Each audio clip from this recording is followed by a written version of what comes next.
మీ వయసు మా నాయకుడి రాజకీయ అనుభవం అంతా. ఓకే, మీ మిత్రుడు కాకపోవచ్చు, మీకు బాధ వేయచ్చు, కానీ ఒక పెద్దల్ని అట్లా మారుతోండి. ఇంత శత్రు అయిన ఒక పెద్ద అయినని చెప్పు తీసుకుని కొట్టమని చెప్తాండి. అది అసలు మన సంస్కృతి.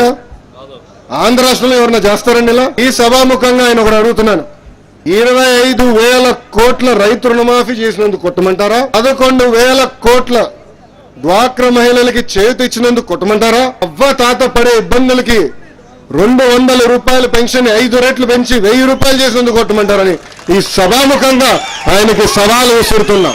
ఆయన ఉండేదానికి 32 ఎకరాలు ఇల్లుండొచ్చు, కానీ యావత్ ఆంధ్ర రాష్ట్ర ప్రజల కోసం ఒక రాజధాని ఏర్పాటు చేసుకుంటే 33,000 ఎకరాలు ఎక్కువ అండి. మిగిలిన 47 మంది ఎమ్మెల్యేలు అడదలుచుకున్నారు. అసలు మీరు ఆంధ్రోలా లేదంటే ఇతర రాష్ట్రం నుంచి వచ్చిన వాళ్ళ? నేను పుట్టిన నాటికే మా తాతగారు ముఖ్యమంత్రి, ఆయన గెలిచిన 2 నెలలు నేను పుట్టాను. దాని తర్వాత మా నాన్నగారు 9 సంవత్సరాలు ముఖ్యమంత్రి. నా పైన ఒక చిన్న ఆరోపణ వచ్చిందండి. 5 సంవత్సరాలకి ఆయన పైన ఎన్ని కేసులు? 28 ఛార్జ్ షీట్లు. ఆయన సొంత డిక్లరేషన్ లో నా పని పైన 24 420 కేసులు ఉన్నాయి. ఆయన స్వయంగా డిక్లేర్ కూడా చేసుకున్నాడు. ఇప్పటికి 20 సంవత్సరాలు యావత్ ఆంధ్ర